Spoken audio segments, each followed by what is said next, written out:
Este es un mensaje del pastor John MacArthur, traducido y predicado en español para el mundo de habla hispana. Tome su Biblia, si es tan amable, y veamos Efesios capítulo 4. Estamos estudiando el libro de Efesios juntos y realmente estamos avanzando un paso lento conforme nos embarcamos en el cuarto capítulo.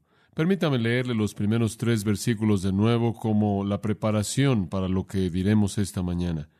Efesios 4, comenzando en el versículo 1.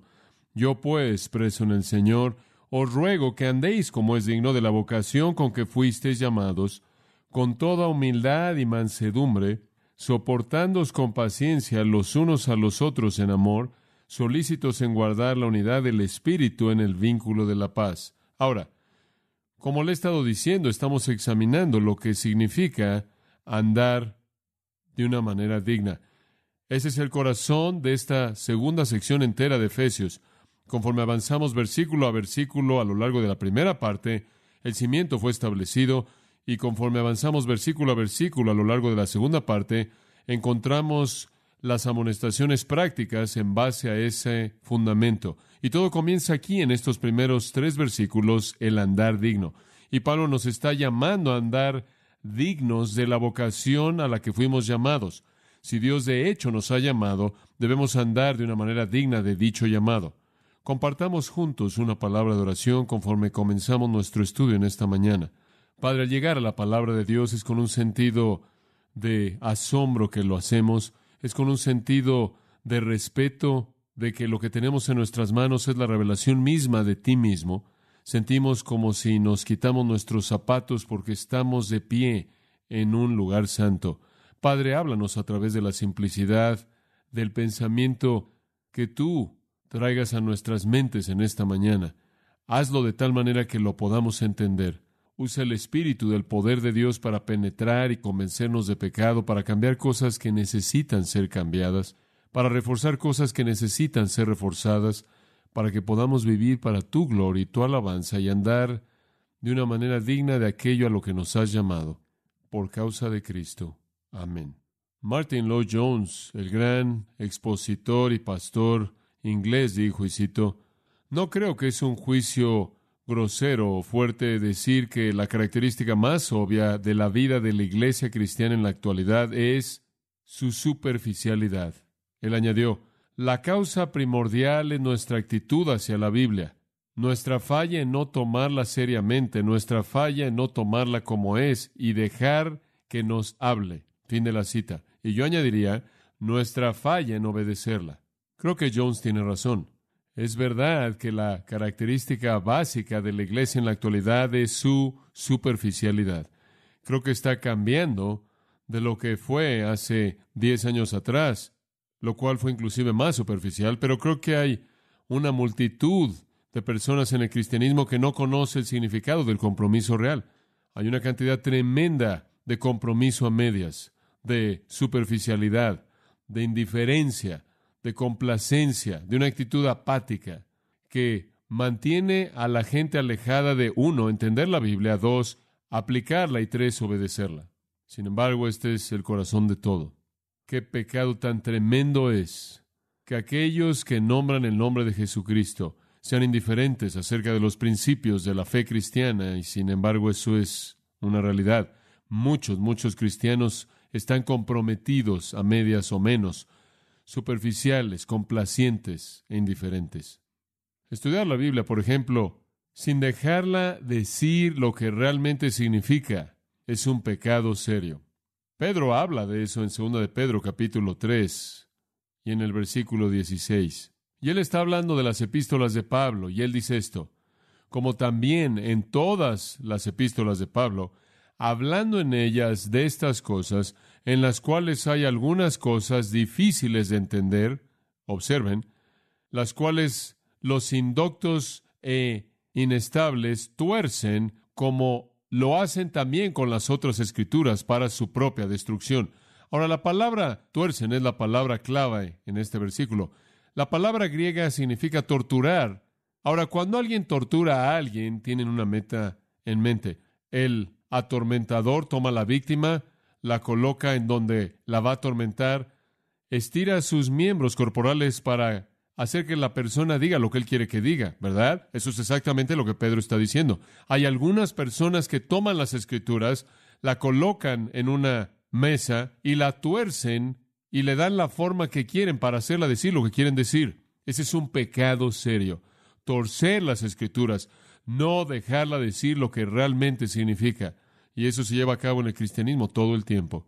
Torcer las Escrituras para que se ajuste con la tendencia de alguien, torcer las Escrituras porque usted es indocto y no tiene las herramientas para hacerlo correctamente, torcer las Escrituras porque usted es inconstante y no tiene un compromiso sólido con un principio teológico, ¿verdad?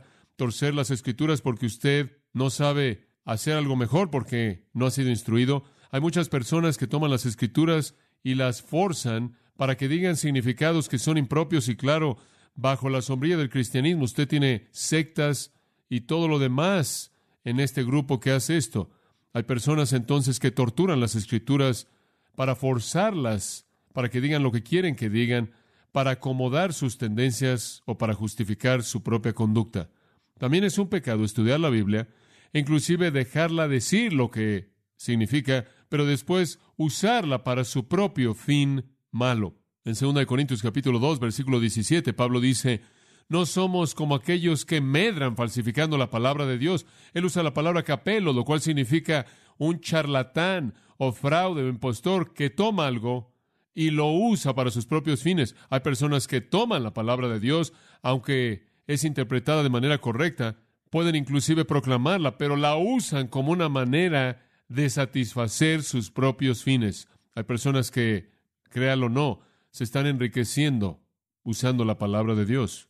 Entonces está esa área de pecado en la que usted estudia la Biblia y no la deja decir lo que realmente significa. Y después está esa área en la que usted la deja decir lo que significa, pero la usa para sus propios fines personales. En tercer lugar, también es posible estudiar la Biblia, dejarla decir lo que significa, inclusive hacer la aplicación correcta y después rehusarse a obedecerla. Y ese es lo peor de todo. Santiago 1, Santiago 4, más bien versículo 17 dice, y al que sabe hacer lo bueno y no lo hace, le es, ¿qué? Pecado. Está el pecado entonces de torcer las Escrituras, está el pecado entonces de tomar las Escrituras y usarla para sus propios fines, y después está el pecado de no obedecerla. No podemos hacer eso con las Escrituras. No podemos torturar las Escrituras para hacerla decir lo que queremos que digan, para que encaje con lo que queremos hacer. No podemos usarla de una manera corrupta, sin tratar realmente de manera sincera glorificar a Dios, sino para llegar a nuestros propios fines. Y no debemos atrevernos a ignorarla y no obedecerla. Amados, quiero decirles que no debemos ser los que están comprometidos a medias. No debemos ser los superficiales, no debemos ser los indiferentes, a los que no les preocupa, que hacen menos que dejarla decir lo que significa, que sea aplicada a lo que debe ser aplicada y obedecida con todos nuestros corazones. Solo eso es andar de una manera digna, nada menos. Y Pablo dice aquí que debemos andar de una manera digna de la vocación a la que fuimos llamados. Significa que tomamos la palabra de Dios tal cual y la dejamos decir lo que significa para aplicarla donde debe aplicarse y responder en obediencia. Ahora, al llegar a esta sección de Efesios 4, Pablo está llegando a esa médula, a ese núcleo. Aquí es en donde el compromiso comienza. Si vamos a hacer eso con la palabra de Dios, aquí es donde comenzamos. Ahora, usted va a tomar estos versículos por lo que dicen o no. Usted los va a aplicar en donde necesitan ser aplicados o no. Usted va a obedecerlos o no. Y es cuestión del nivel de su compromiso. Pablo está aquí llegando a la médula. Él está aquí diciendo, aquí comienza todo. Si usted va a andar de una manera digna, ¿qué va a hacer? Dice usted, bueno, creo que lo primero que debes hacer es unirte a la iglesia. Eso no es lo que Pablo dice. Bueno, creo que lo primero que debe hacer es leer su Biblia 1 hora al día. Eso no es lo que Pablo dice. No, él está hablando de algo totalmente diferente de cosas externas. Bueno, lo primero que debe hacer es dar testimonio. No, eso no es lo que Pablo dice. Bueno, lo primero que debes hacer es asegurarte de que oras diariamente, si realmente vas a vivir la vida, el andar digno. Eso no es lo que dice. Observe lo que dice. Con toda humildad y mansedumbre, soportándoos con paciencia los unos a los otros en amor, solícitos en guardar la unidad del Espíritu en el vínculo de la paz. Escuche, él está hablando de cultivar actitudes básicas. El andar digno depende de las actitudes correctas. Y Pablo aquí está hablando de que usted cultive las actitudes correctas en el corazón. Si somos los hijos de Dios, si somos bendecidos con toda bendición espiritual en los lugares celestiales, si fuimos elegidos desde antes de la fundación del mundo, si hemos sido redimidos, perdonados, hechos sabios, se nos ha dado una herencia eterna, hemos sido colocados en el cuerpo de Cristo, se nos ha dado vida de los muertos, hemos sido levantados para sentarnos en los lugares celestiales, si se nos ha concedido una herencia y se nos ha dado las arras del Espíritu, si hemos sido diseñados por Dios para buenas obras, si hemos sido hechos conciudadanos con todos los santos, si somos la habitación del Espíritu, si somos participantes en la promesa de Cristo, si somos todas estas cosas, entonces debemos vivir como tales. Y vivir como tales significa que comenzamos con las 5 características del andar digno en los versículos 2 y 3. Ahora ya hemos visto el llamado al andar digno en el versículo 1. Estudiamos eso versículo a versículo, realmente palabra por palabra en ese versículo. Y ahora llegamos al segundo versículo y estamos viendo las características del andar digno, y hay 5 de ellas en los versículos 2 y 3. 5 características. Creo que usted sabe eso si ha estado con nosotros en las últimas 2 semanas. La primera, lo primero que caracteriza a un cristiano, quien está comprometido, lo primero que caracteriza a un cristiano que no es superficial, alguien que realmente está ahí, realmente está enfrentando la vida como debe ser enfrentada, alguien que está dejando que la palabra de Dios diga lo que significa y tome en serio lo que dice, que está obedeciendo, se caracteriza por, número 1, versículo 2, con toda humildad. Y hablamos de eso, ¿no es cierto? Toda esa exaltación, somos tan elevados y celestiales y santos, exaltados y levantados, y hemos sido sentados en los lugares celestiales y uno en Cristo, la posición increíble del creyente, y de pronto descendemos al fondo con la primera característica. Nosotros que estamos tan exaltados debemos vivir tan bajo. Toda humildad. Y le dije la última vez que las 2 palabras significan humildad total. Humildad total. 5 claves para un andar digno. 5 claves necesarias y son progresivas. Usted va de la humildad a la mansedumbre, y después la mansedumbre produce paciencia, y después la paciencia produce un amor que tolera. Y donde hay un amor que tolera está la unidad del Espíritu y el vínculo de la paz. Hay una progresión lógica hermosa. Ahora todavía estamos en el punto 1, toda humildad. Y ¿sabe una cosa? Planeaba cubrir el segundo, el tercero, el cuarto y el quinto esta mañana, y no salí del primero de nuevo. Y terminé predicando el mensaje que no preparé, pero diciendo lo que estaba en mi corazón decir. Regresemos al concepto de humildad y veamos esa palabra, toda humildad. Amados, es tan difícil, ¿no es cierto? Ser humildes es tan difícil. Es simplemente algo con lo que pelea día tras día tras día. Pero ¿sabe lo que he descubierto en mi propia vida cristiana? No soy lo suficientemente humilde, pero soy más humilde con más frecuencia de lo que solía ser, pero no lo suficiente. Pero he visto, conforme mi vida ha crecido, he visto que he aprendido a ganar la victoria sobre la soberbia. No todo el tiempo, pero más veces de lo que solía hacerlo. Y me imagino que es porque he comenzado a concentrarme en esa área. Una de las oraciones de mi corazón constantemente es: Dios, enséñame la humildad verdadera. Enséñame la humildad verdadera. Alguien me dice: ¿acaso no se te suben a la cabeza esas cosas que están pasando en Grace Church? ¿No llegas a pensar, hombre, realmente eres algo especial? ¿O he tenido ese pensamiento? Entonces mi esposa me dice: nunca sacas la basura. Y me doy cuenta de que no soy tan especial. ¿Sabe una cosa? Lo único que tiene que hacer usted es examinar la realidad acerca de quién es usted. Y usted no va a engañar a nadie. Toda humildad. ¿Qué significa? Permítame mostrarle algo. Cuando Jesús, nuestro Señor, vino al mundo, Él tuvo un mensaje que darle. Su primer mensaje fue: arrepentíos, porque el reino de los cielos se ha acercado. Entran al reino, conviértanse. Y tan pronto como Él había congregado en torno a sí un pequeño grupo de creyentes, tan pronto como Él tuvo algunos hijos del rey, tan pronto como Él tuvo algunos súbditos del reino, Él les tuvo que hablar de los elementos básicos de cómo vivir. ¿Sabe usted qué fue lo primero que Él les dijo? Vea Mateo capítulo 5 y descubramos la médula de vivir como un hijo del rey, la médula de estar en su reino. Mateo 5, versículo 1.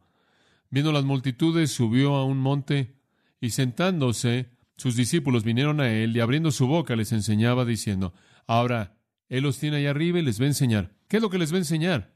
Son los que han entrado al reino. Son los que se han convertido en coherederos. Son los que son parte de lo que Él está haciendo en el mundo. Son los hijos del Rey de Reyes. ¿Qué va a decir? ¿Cuál es el principio básico? ¿Cuál es la postura básica que deben adoptar? Bueno, observen el versículo 3. Bienaventurados los pobres en espíritu, porque de ellos es el reino de los cielos. Bienaventurados los que lloran, porque ellos recibirán consolación. Bienaventurados los mansos, porque ellos recibirán la tierra por heredad. Bienaventurados los que tienen hambre y sed de justicia, porque ellos serán saciados. Bienaventurados los misericordiosos, porque ellos recibirán misericordia. Bienaventurados los limpios de corazón, porque ellos verán a Dios. Bienaventurados los pacificadores, porque ellos serán llamados hijos de Dios. Bienaventurados los que son perseguidos por causa de la justicia, porque de ellos es el reino de los cielos. Bienaventurados sois cuando los hombres os vituperen y os persigan y digan toda clase de mal contra vosotros, mintiendo por causa de mí. Gozaos y alegraos, porque grande es vuestro galardón en los cielos, porque así persiguieron a los profetas que fueron antes de vosotros. Escuchen, amados, ¿alguna vez vio usted a un grupo tan miserable en su vida como ese grupo? Bienaventurados los pobres en espíritu. Y por cierto, Lucas dice, bienaventurados los pobres, punto. Bienaventurados los que lloran. Bienaventurados los mansos. Bienaventurados son los que saben que no tienen nada y por ello tienen hambre y sed de justicia. Bienaventurados los misericordiosos. Bienaventurados los limpios de corazón. Bienaventurados los pacificadores. No los que se ponen de pie para defender sus propios derechos, sino los que están preocupados porque todo mundo se ha tratado de manera justa. Bienaventurados los que son perseguidos y acusados y calumniados. Hombre, ese es un grupo miserable. Pero esos son los humildes. ¿Lo ve usted? Y ahí es donde todo comienza. Hombre, quiero decirle, vivimos en el día en donde todo está de cabeza. Estamos tan ocupados en el mundo cristiano exaltando a la gente y haciendo superestrellas de ellos y dándoles palmadas en la espalda y entregándoles reconocimientos y títulos y notoriedad y fama y haciendo algo de ellos que hemos invertido todo. Estas son las personas, Jesús dijo, estas son las personas que pertenecen a mi reino. Estos son los hijos del Rey. Y ahí estamos en Efesios 4 con lo mismo. ¿Quién es el que anda digno? Es el humilde y el manso y aquellos que sufren y aquellos que son pacientes y toleran con amor. Ellos son, no son los grandes y los famosos y los que levantan la voz y los prominentes y los talentosos y los ricos y los súper. Sin embargo, en el cristianismo hay tanto de eso que está pasando. Este es el Hijo del Rey. Pedro lo expresó de esta manera en 1 Pedro 5:5. Y como puede ver, él estaba escribiéndole ahí a personas que estaban en el pastorado, aquellos que serían los pastores, aquellos que sobresalían, aquellos que serían los líderes del rebaño, aquellos que recibirían el reconocimiento y recibirían el honor y el amor y la atención y el afecto. Y él les dice esto, revestíos de humildad, porque Dios resiste a los soberbios, pero da gracia a los humildes. Mantengan su perspectiva, dijo él.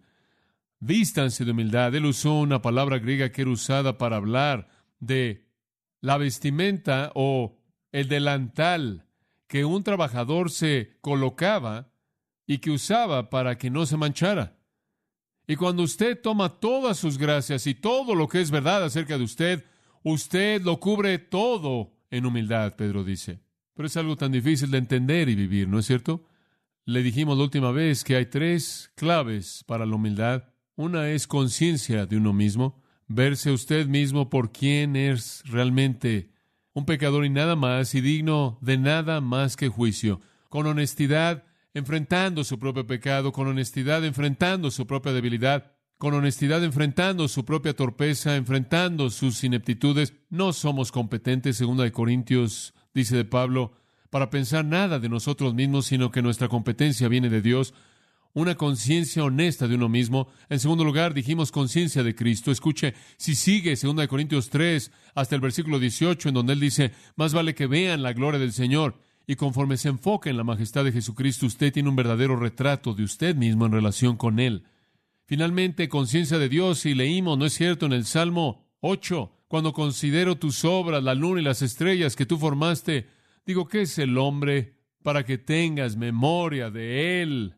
Cuando realmente soy honesto para ver mi pecaminosidad, en mi ineptitud, cuando realmente veo la majestad de Jesucristo, conforme veo su gloria, cuando sé cómo es Dios, salgo siendo humilde. Esas son las perspectivas que llevan el corazón a la humildad. Usted no va a ser humilde al sentarse en un rincón deseando ser humilde. Usted va a adquirir humildad al sentarse en ese mismo rincón y recitar delante de Dios sus pecados y sus fracasos y sus ineptitudes. Y usted va a adquirir humildad al abrir las páginas de la palabra de Dios y ver a Jesucristo y a Dios y toda su majestad. Y por cierto, Dios puede empujarlo un poco si usted no lo está haciendo muy bien. Dios tiene algunas cosas que Él usa para ayudarnos a ser humildes. 2 Corintios capítulo 12, Pablo dijo que Él tuvo tantas visiones y tantas revelaciones que el Señor tuvo que darle un aguijón en la carne para mantenerlo humilde. El Señor puede darle a usted eso. El Señor puede colocar algo en su vida que simplemente lo molesta constantemente. Simplemente es una valla sobre la cual usted nunca realmente puede saltar. Simplemente es una realidad que usted enfrenta constantemente que lo hace verse usted por quien usted realmente es. Es alguien a quien usted no puede enfrentar o no puede conquistar. Es un problema que no puede resolver. Es algo acerca de usted que usted simplemente no parece poder superar y simplemente está ahí para mantenerlo en el lugar en donde usted entiende quién es realmente usted. Humildad. Humildad total es el meollo en el andar digno. Ahora permítame hablar de esto por un minuto y aquí es en donde me desvié esta mañana y nunca avancé. Estaba tratando de ver mi propio corazón y decir, John, ¿qué es lo que te tienta en áreas de soberbia? ¿Cuáles son las áreas en las que tú ves que la gente es tentada? Simplemente quiero ser práctico. Esta es una especie de estudio de palabras del concepto de humildad. ¿En dónde peleamos realmente para ser humildes? ¿En dónde es que Satanás realmente nos tienta? Y simplemente enlisté algunas cosas, permítame compartírselas. Simplemente son prácticas. ¿En dónde nos vemos tentados a ser soberbios? En primer lugar, tendría que decir que hay un sentido en el que constantemente nos vemos tentados a ser soberbios acerca de lo que hacemos. Soberbia de capacidad, llamémosla así. Llamémosla así y se me acaba de ocurrir esa. No tenía esa en mi lista. Esto va a terminar siendo un buen sermón cuando termine. Soberbia de capacidad. ¿Sabe una cosa? Usted siempre se ve tentado en el punto de su fuerza. Usted sabe, ser empujado hacia la soberbia siempre. Nunca he sido tentado a ser soberbio acerca de mi capacidad matemática fantástica. No lo puedo hacer. No quiero decirle lo que saqué en álgebra, pero no fue bueno. No puedo manejar ese tipo de cosas. No me veo tentado en eso. Nunca he sido tentado a jactarme por mi tremenda capacidad musical. Lo mejor que puedo hacer es cantar la melodía. Pero ¿sabe una cosa? ¿Sabe usted en dónde me veo tentado? Puedo predicar, porque Dios me ha dado un don. Y entonces Satanás me dice, hombre, ¿sabes una cosa? Realmente eres un gran predicador. Y yo digo, sí, eso probablemente es verdad. Digo, todos vienen aquí y escuchan. ¿Se da cuenta? Así es como me veo tentado. Y después voy a mi oficina el lunes y hay una carta. Estuve en tu iglesia el domingo y quiero que sepas que estoy totalmente en desacuerdo con todo lo que dijiste. Traje a mi vecino tal y la ofendiste. Jamás regresaré. Bueno, Señor, gracias por ayudarme a mantener la perspectiva. O quizás alguien se acerca, esto es simpático. Alguien me dijo una vez, venimos aquí una vez para oírte, pero nos gusta nuestro pastor más. Me encanta eso, ¿se da cuenta? Eso es muy bueno. Aquí, gracias, Señor. Si yo probablemente lo fuera a oír, me gustaría más también, ¿se da cuenta? Nos vemos tentados a exaltarnos a nosotros mismos en nuestras propias capacidades. Permítame darle una ilustración de eso. Simplemente pensé en una. 1 Corintios 2.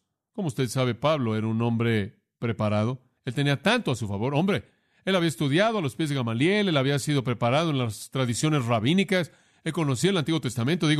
Él tenía tanto en lo que realmente podía apoyarse. Y filosóficamente, él tenía una mente filosófica precisa. Él podía entrar al momento y capturar la presa. Tremendo. Observe lo que dice, me encanta esto, 1 Corintios 2. Y yo, hermanos, cuando vine a vosotros, no vine con excelencia de palabras o de sabiduría, declarándoos el testimonio de Dios, porque determiné no saber nada entre vosotros, excepto a Jesucristo y este crucificado. Oh, me gusta eso. Él dice, no vine a traerles nada de esas cosas filosóficas, no vine con nada de esa sabiduría lógica de la esfera humana. ¿Y sabe algo más de Pablo? Él no solo no usó eso, sino que sabe que él tenía una gran personalidad. El hombre era dinámico. Sabemos eso porque antes de que él fuera un predicador, él fue un homicida cristiano. El hombre era intenso, apasionado. Él tenía una valentía tremenda. Usted tiene que tener mucha valentía para estar correteando y capturando a cristianos. Usted tiene que tener mucha valentía. Él era una especie de mercenario espiritual. El hombre era duro. Él pudo haber usado esto en su ministerio como un bulldog, pero me encanta lo que dice en el versículo 3. Pero cuando estuve en vosotros, estuve con debilidad y temor y mucho temblor. Y ¿sabe una cosa? Después él pudo haber predicado toda esta filosofía y todas estas palabras largas, sofisticadas, pero no, en el versículo 4, no. Vino a verse de manera grandiosa, y mi palabra y mi predicación no fueron con palabras persuasivas de humana sabiduría, sino con demostración del Espíritu y de poder, para que vuestra fe no descanse en la sabiduría de los hombres, sino en el poder de Dios. Aquí estaba un querido hombre que evitó la tentación de que sus fortalezas se convirtieran en pecados. ¿Se da cuenta? Ser empujado sobre el filo con su poder de personalidad o su propia capacidad de comunicación o su propia lógica y capacidad, conocimiento de filosofía. Él retrocedió y más adelante, como usted sabe, y mencioné esto antes, en 2 Corintios capítulo 12, él le dice a estas mismas personas, él les dice, realmente me gozo en mis debilidades, porque cuando soy débil, entonces soy ¿qué? Fuerte. ¿Sabe una cosa? Todos somos tentados así. Somos tentados en donde tenemos alguna fortaleza para abusar de ella. Somos tentados en donde tenemos alguna capacidad que queremos desfilarla, queremos que todo el mundo la vea. Y ¿sabe una cosa? Si podemos hacer algo bien, queremos que todo el mundo sepa que lo hacemos bien. Queremos, en cierta manera, desfilar eso. Esa es un área de tentación. Llamémosla soberbia de capacidad. Es algo difícil mantenerse humilde en eso. Me imagino que la clave es recordar que lo que usted hace, lo hace porque Dios le dio la capacidad para comenzar, ¿verdad? Cualquier don, cualquier talento útil para Dios es un don del Espíritu Santo, quien le repartió a todo mundo como Él quiso. No hay nada por qué ensoberbecerse en eso. Todo es un regalo de Dios. Vayamos a otra área. Soberbia económica. ¿Sabe una cosa? Especialmente en nuestra sociedad, no podría predicar este mensaje en algunos lugares en el mundo, lugares en donde he estado. No podría hablar de soberbia económica, ni siquiera sabrían de lo que estoy hablando.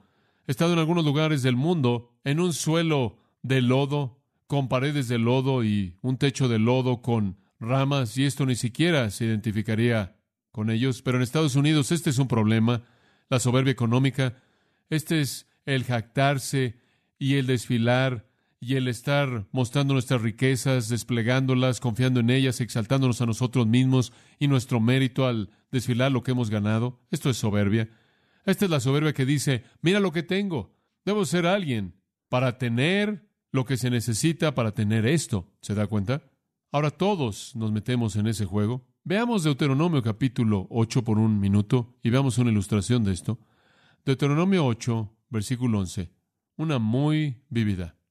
Guárdate, Moisés le está hablando al pueblo de Israel, guárdate de olvidarte de Jehová tu Dios, al no guardar sus mandamientos y sus ordenanzas y sus estatutos que yo te mando este día. Ahora observe, no sea que cuando hayáis comido y estéis llenos, y hayáis construido buenas casas en las que vivas, y cuando tus rebaños se multipliquen, y tu plata y tu oro se multipliquen, y todo lo que tienes se multiplique, entonces tu corazón se exalte. Ahora, deténgase ahí por un minuto. Moisés dice, van a entrar, van a heredar todas estas cosas maravillosas en la tierra prometida. Dios les va a dar tanto. Van a tener buenas casas, van a tener rebaños y plata y oro y ¿saben cuál va a ser la tendencia? Van a olvidar de dónde lo sacaron. ¿Se da cuenta? Y van a pensar que lo hicieron ustedes con su capacidad. Van a pensar que ustedes son el hombre que se hizo a sí mismo. ¿Se dan cuenta? Tú lo hiciste. Y su corazón se levantará, y la siguiente línea, y olvidarás a Jehová tu Dios, que te sacó de la tierra de Egipto, de la casa de servidumbre, quien te llevó a través de ese desierto grande y terrible, en donde habían serpientes ardientes y escorpiones y sequía, donde no había agua, quien te dio agua de la roca del pedernal, quien te alimentó en el desierto con maná que tus padres no conocieron, para humillarte y para probarte, para hacerte bien. Al final, como puede ver, Dios tenía todas estas cosas buenas en mente, pero se van a olvidar, él dice. El día vendrá cuando se les va a olvidar que Él los sacó, iban a pensar que ustedes hicieron esto. Y van a olvidar lo que atravesaron y olvidarán cómo durante 40 años Dios los hizo totalmente dependientes de Él y les mostró que toda cosa buena que tenían era de Él. Toda comida que comieron vino de Él. Toda gota de agua que bebieron vino de Él. Pero vendrá el día cuando tengan su buena casa y tendrán su ropa elegante y tendrán su oro y su plata y olvidarán la fuente de todo. Y el punto es que se van a volver complacientes con ustedes mismos y será difícil recordar a Dios y se levantarán y serán soberbios y querrán desfilar todas estas cosas y dirán, miren lo que he hecho. Y va a estar fuera de perspectiva. Y el pecado viene en primer lugar, en el jactarse, en segundo lugar, en el pensamiento que tú lo hiciste y en tercer lugar, en todo el desperdicio que desfila las riquezas en lugar de invertirlas en el reino de Dios. Ahora eso es bastante práctico. Y dirás en tu corazón, versículo 17, mi poder y la fuerza de mi mano me ha traído esta riqueza. Observen todo lo que he hecho. Observen lo que tengo. Y sabrán que soy exitoso. Observen lo que he hecho.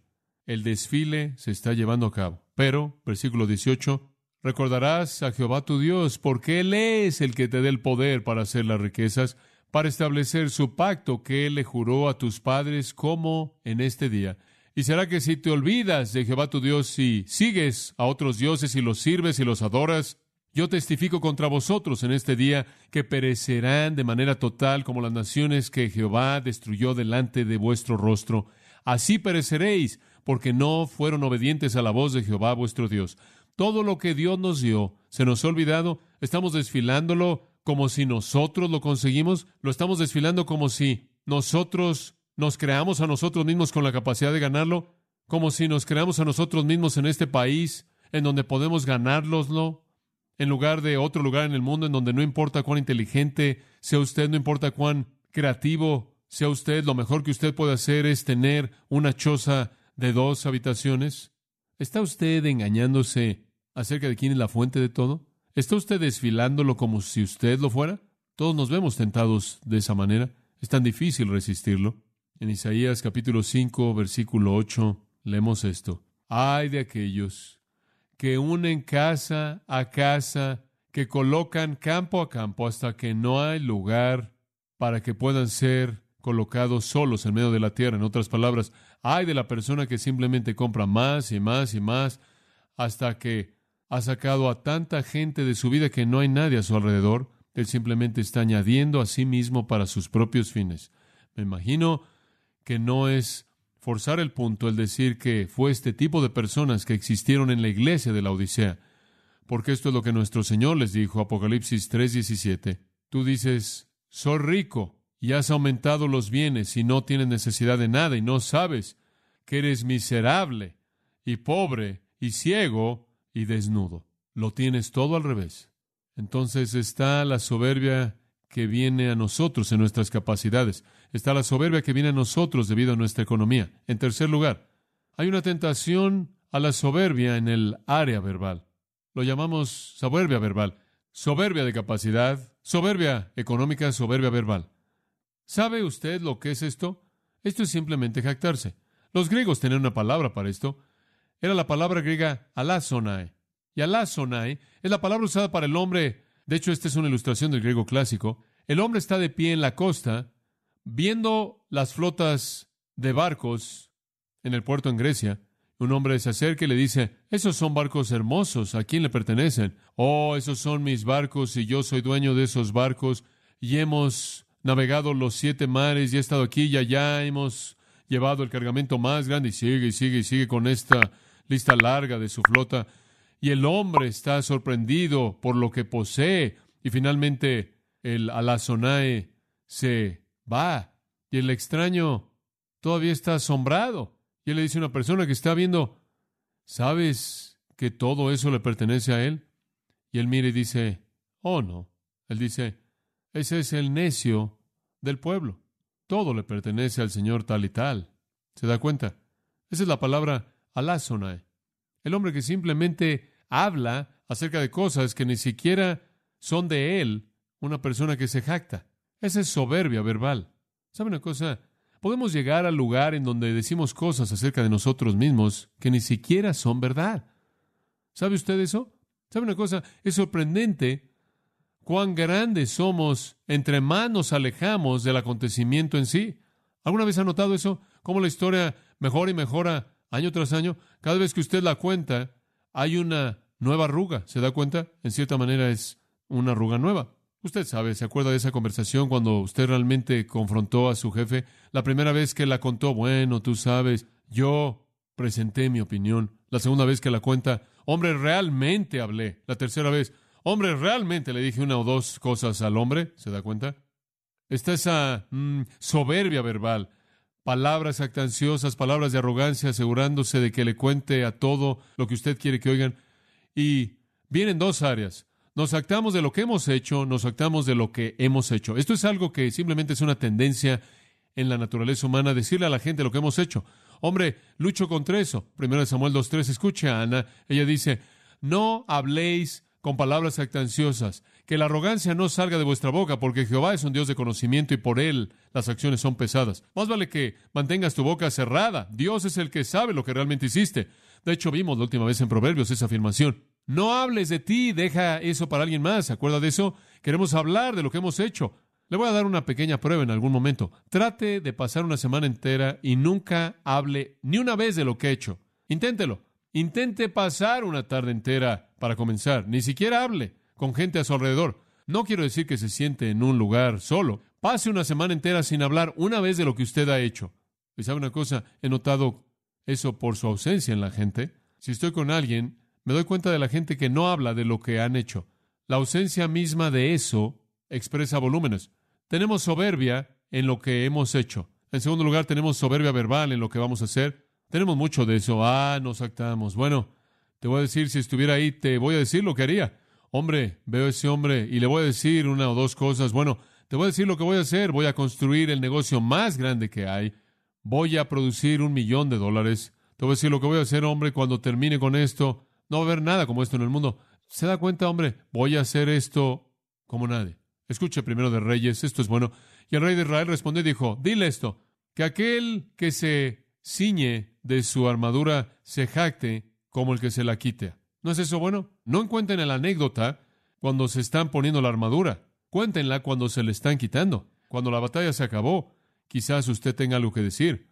Pero nos vemos tan tentados acerca de lo que vamos a hacer y de lo que hemos hecho, jactarnos y enorgullecernos, jactarnos y ser arrogantes. Salmo 12:3 dice, Jehová cortará todos los labios lisonjeros y la lengua que habla cosas soberbias. Imagínese, qué vívido, cortarlo.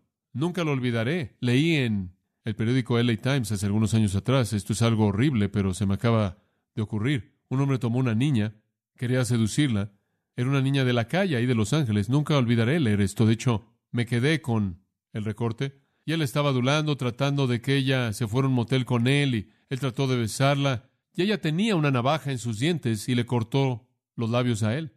Nunca lo olvidaré. Y nunca he pensado en el Salmo 12:3 sin pensar en eso. ¡Qué cosa tan vívida! Dios cortará los labios lisonjeros. No hay razón para que nosotros nos jactemos de lo que hemos hecho o de lo que haremos. No hay razón para que tengamos soberbia verbal. Hay otra área que quiero mencionar, una cuarta área.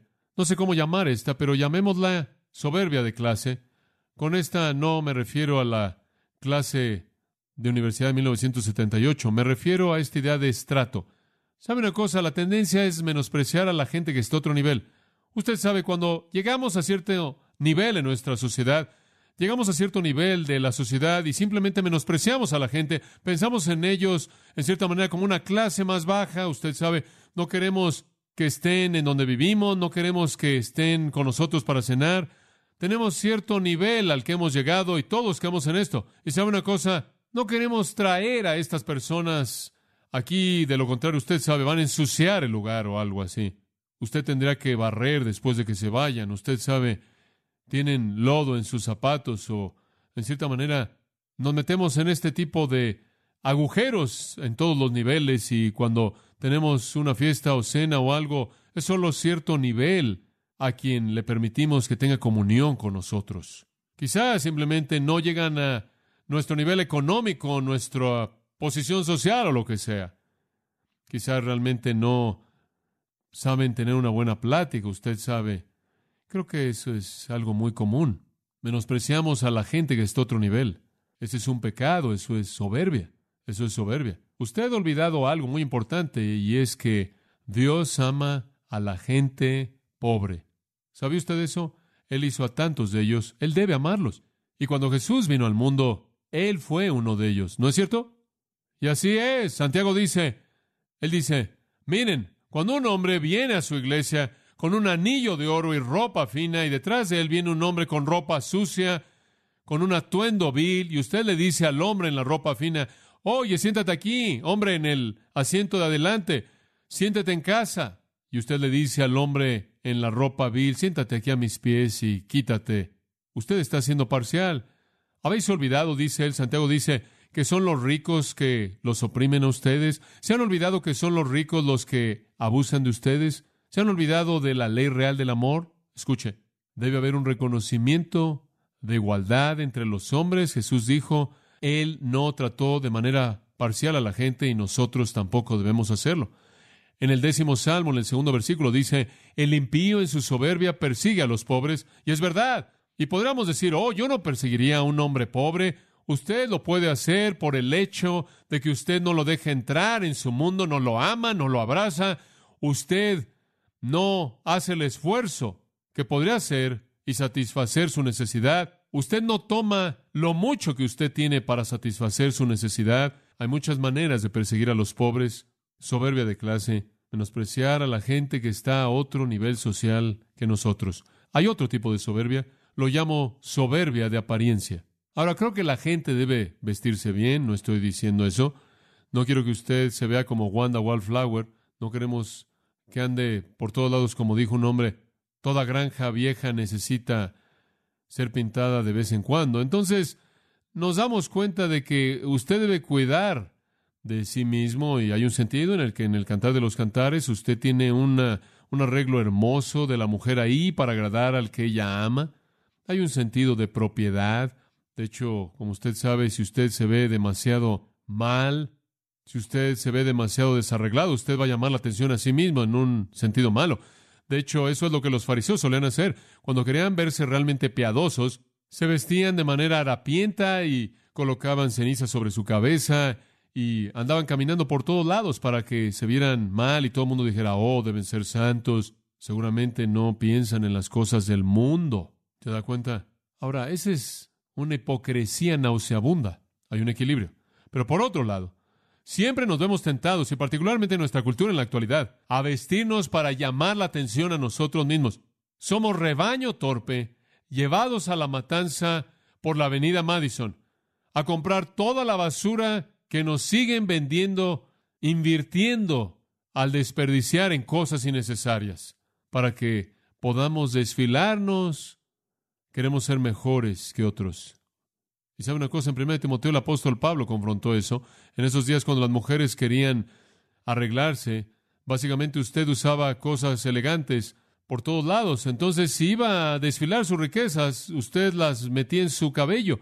Y entonces una mujer dejaba crecer su cabello mucho y después ella peinaba su cabello por todos lados y le colocaba todo lo que ella poseía. Entonces estaba lleno de peinetas doradas y cosas de perlas y piedras, todo entrelazado ahí en el cabello, y ella literalmente tenía una fortuna en su cabeza.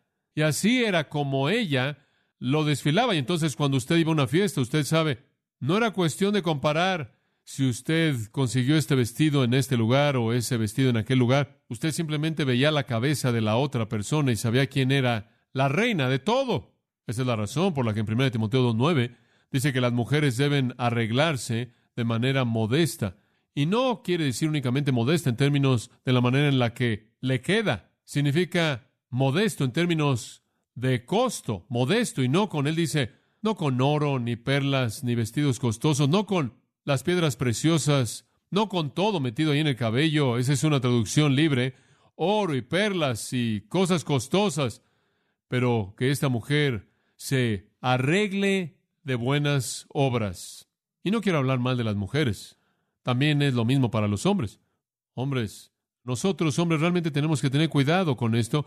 No sé usted, pero quiero ser el hombre de Dios y sé que Ustedes quieren ser los hombres y mujeres de Dios, y esta es una manera práctica. Es tan fácil para nosotros. Usted sabe, Lucifer fue la criatura más hermosa que Dios jamás hizo, y su belleza fue su caída. Dios ha hecho que algunas de ustedes, como personas, sean personas muy atractivas, sean atractivas para la vista. Y esa puede ser la herramienta más grande que Satanás puede usar. Muy pocas personas pueden enfrentar eso. La soberbia de la apariencia. Cuando nos volvemos arrogantes, jactanciosos y queremos presentarnos como mejores que otras personas. Es algo malo.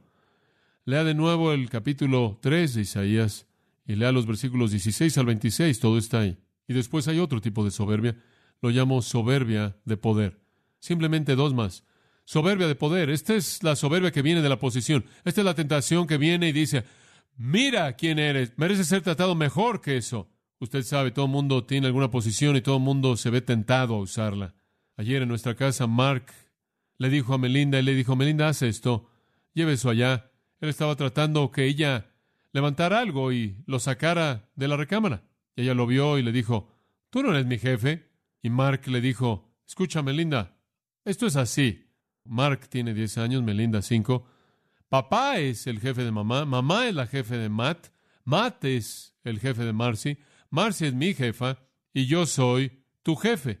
Y Melinda lo entendió y lo sacó. Muestra lo que ella conoce. Melinda ha decidido que ella es la jefa del perro. Y el perro es el jefe de nadie. Lo puede ver. Así es, ¿verdad? En donde quiera que estemos en el mundo podemos encontrar a alguien que podemos oprimir. Usted conoce el Antiguo Testamento. No tenemos tiempo esta mañana. El Antiguo Testamento habla mucho de oprimir a la gente. ¿Sabe una cosa? Cuando Dios le da a usted una posición de liderazgo, sea en su hogar, o sea en su trabajo, o sea en cierta manera un reconocimiento natural de liderazgo en un grupo de personas, usted sabe, algunas veces entre mujeres, habrán 5 o 6 mujeres que son buenas amigas, y es obvio que consideran a una o dos como las líderes. ¿Sabe una cosa? En cualquiera de ese tipo de situaciones, sea en el trabajo, en el hogar, en un grupo social, en la escuela, donde quiera que sea, usted siempre puede verse tentado a oprimir a la gente con un sentido exagerado de su propia importancia.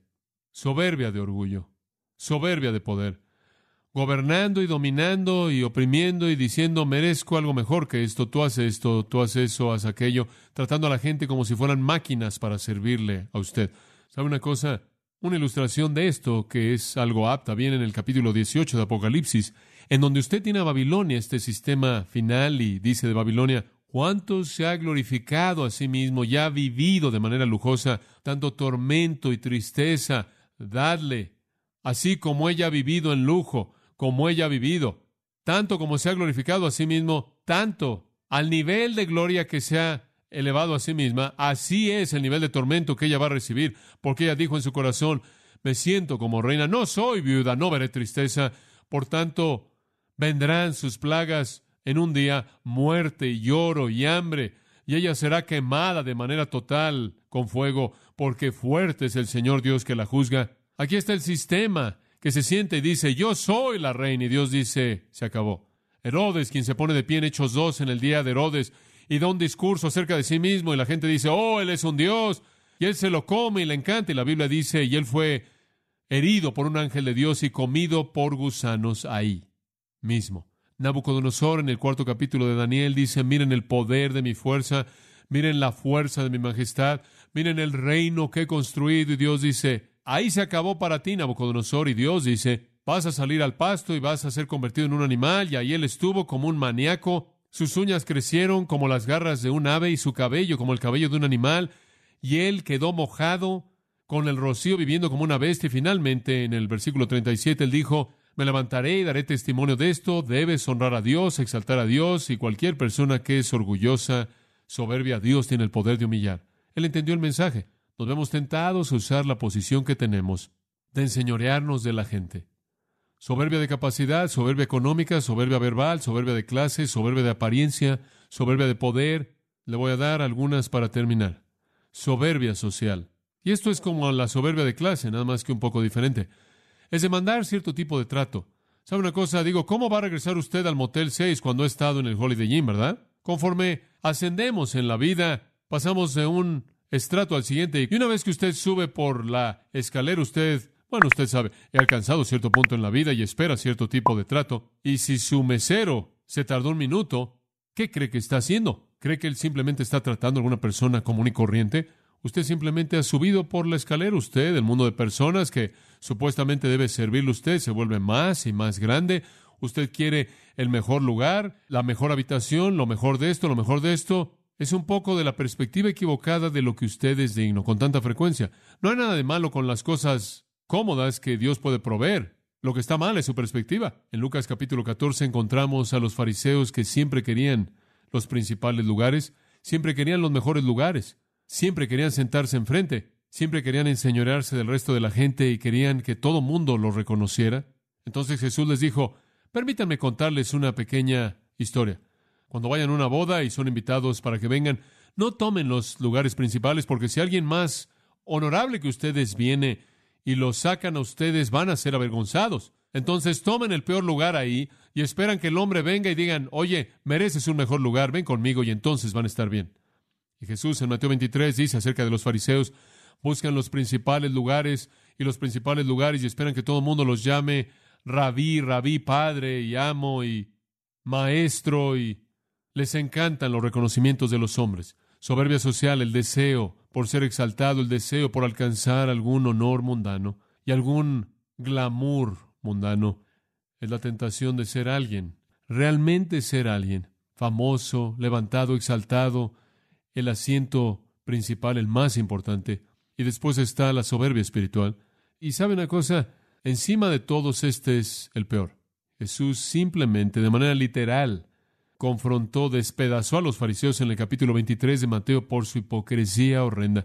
¡Ay de vosotros, escribas y fariseos hipócritas! Él dijo, hipócritas, les encantan los lugares principales en las fiestas y los lugares principales en las sinagogas y los saludos en los lugares públicos, y quieren ser llamados rabí, rabí, quieren ser llamados maestro y padre. Sin embargo, por dentro están podridos, son los farsantes espirituales más grandes que hay. Jesús dijo, a lo largo de los evangelios, Él condenó el pecado y amó al pecador, pero en este caso de los hipócritas, Él condenó el pecado y al pecador juntos, la única vez. Él literalmente los despedazó porque buscaron ser intelectuales en lugar de espirituales cuando no lo eran. ¿Sabe una cosa? Pueden hacer eso. Usted puede venir a Grace Church y puede verse realmente espiritual. Lo único que tiene que hacer es cargar una libreta o cuaderno y su Biblia, y nunca nadie lo sabrá. Es correcto. Tome unas cuantas notas y eso simplemente lo va a anclar. Y todos tenemos nuestros juegos que podemos jugar. Ahora, eso no está mal, pero lo que importa es la actitud del corazón. No sea soberbio espiritualmente. Ese es el peor tipo. Como si usted ya fuera el ejemplo espiritual, como si usted fuera el perfecto. Bueno, hay una más. Soberbia intelectual. Me encanta ese versículo. Job dice en el capítulo 12, después de escuchar todo el consejo torpe de sus amigos, él dice, bueno, ustedes son la gente y la sabiduría morirá con ustedes. ¿No es eso maravilloso? Bueno, qué pena que cuando mueran todos vamos a ser ignorantes para siempre. Ustedes son las personas y la sabiduría morirá con ustedes. Oh, es tan fácil ser soberbio intelectualmente y pensar, bueno, tengo toda mi teología, tengo todas las respuestas, lo conozco todo. Escuche, he estado estudiando la Biblia 10 años, he estado estudiando la Biblia toda la semana, mientras he estado ministrando aquí durante 10 años, y ¿sabe lo que he descubierto? Entre más conozco de la Biblia, menos conozco de lo que debe conocerse. Soy como el niño que fue al océano y sacó una cubeta llena de agua y dijo, esto es lo que conozco. ¿No es eso sorprendente? No. No en comparación con el océano que no ha sido ni rastreado, que está a mis pies. No conozco mucho, conozco muy poco y estoy todavía aprendiendo. Escuchen, amados, Satanás va a tentarlo para que usted sea soberbio en sus capacidades, su economía, sus palabras, lo que dice, su clase, su estrato social, su apariencia, la posición que tiene, sus deseos sociales, su vida espiritual, su conocimiento intelectual, y todas estas cosas van a arrancar de sus manos la humildad, y cuando usted pierde la humildad, usted ha perdido el ingrediente número 1 en un andar digno. Escuche, ande como es digno, y todo comienza con humildad. Oremos. Padre, recuerdo las palabras de Jeremías cuando él dijo, así ha dicho Jehová, No se jacte el sabio en su sabiduría, ni se jacte el poderoso en su poder, no se jacte el hombre rico en sus riquezas, sino el que se gloríese en esto, en que me entiende y me conoce, que yo soy Jehová. Padre, no tenemos nada en que gloriarnos, sino en que te conocemos a ti. Tú eres el Señor, el Dios del universo. No tenemos nada de qué gloriarnos sino en ti. Humíllanos, Padre. Haz lo que debe ser hecho para quebrantarnos, para que con toda humildad andemos como es digno del Señor Jesucristo. Amén. Usted ha escuchado a John MacArthur, maestro bíblico de gracia a vosotros. Para más información y acceso gratuito a todos los mensajes de John, así como una lista de libros incluyendo la Biblia de estudio, visite la página web en gracia.org.